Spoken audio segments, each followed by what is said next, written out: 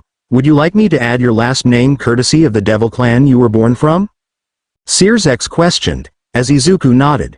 "This is Izuku Halfus of the long-lost Halfus clan from the Devil Civil War. He is here because of the fact that he was brought into our knowledge mere days ago because of his magical potential. His strength as well as magical prowess is already that of a high-class devil, and we are to talk about his placement within our society," Sears said, as the elders talked to one another. They talked about having some of their daughters marry the boy to enter a relation with him so that they could gain favor. With some of that talk, Izuku cringed since he was not liking how they were conversing with one another. Izuku, in a moment of pure innocence as well as naivety, had placed his image of Midnight on the podium for Sears to enhance with his magic. Once the image was shown to them all, they all looked at the picture depicting the R-rated heroine Midnight looking akin to a civilian in the clothes she was wearing. "What is the meaning of this, Sears? A painting isn't going to inform us about what the boy wishes," one of the elders asked, as Sears smiled. "If you all are wondering what this image is for, this image was hand-drawn and colored in by Izuku Halfus. His wishes are for those who wish to marry him or under the age of 18, so that when he becomes of age to marry a girl, woman of his own age, they will have their choice to accept or to decline. He doesn't wish to take their chance of free will away from them," Sears said, as one of the elders scoffed. "Preposterous. There is no way this young man had made an art piece this beautiful." "It's not possible," the elder said, as he glared at Izuku. The young man walked up to the podium and looked at Sears so he could speak. "Slander him all they can, but they will not slander his hard work. You call this work not mine? Well, how about I draw something in front of all of you? It takes a few hours to make something akin to this, so are you willing to watch me draw something like this but much better?" Izuku challenged as the elders around the room gave him the chance to do so. As the elders had watched as Izuku drew a very muscular man who had a heroic suit to match his muscular frame, they all noticed how the boy was drawing him to a T. From how many muscles the hero had, to the sunken-in eyes, to the dimples on his face as well as the seeming intimidating presence the man held, even in picture he was intimidating. After a few hours of drawing something akin to a master artist like Da Vinci, the elders had to know now how the boy could draw something this good just from mental imagery. "How did you know what the man looked like in a civilian form?" one of the elders asked, as if they already knew. "Before I moved to Kuoh Town, I had the pleasure of meeting All Might myself. And I will never forget what he looked like outside of his hero form. I sincerely hope that you all don't talk to anyone else in the human world about All Might's true form. Because if it got out that he had gotten weaker since a battle he had about 6 years ago with a villain who was capable of nearly killing him, chaos will be shown across all of Japan. And villains much more dangerous than the ones we see on a daily basis will get more courage in order to come out believing that they could take down All Might themselves." Izuku warned as the elders nodded to themselves. "We will grant your wishes of your marriage proposals. But you must at least meet our choices for you before declining your marriage contract," the elders said, as Izuku nodded. "If they wish to pursue me even after knowing about me and not because they wish to have more children that are of pure blood devil heritage, then I will accept this. I don't care about how many pure-blooded devils remain in the underworld. All I care about is how I can change what my dreams are on the surface world and become a better person than before," Izuku said, as Sears called an end to the meeting. When leaving the building, Izuku started to breathe heavily as well as hyperventilate since he was talking back to the elders to their faces and lived to tell the tale. "Izuku, it's not that bad, in fact you showed them how strong you were. You didn't even need my presence to tell them that," Seitree said, smiling at Izuku. I know, it's just nerve-wracking.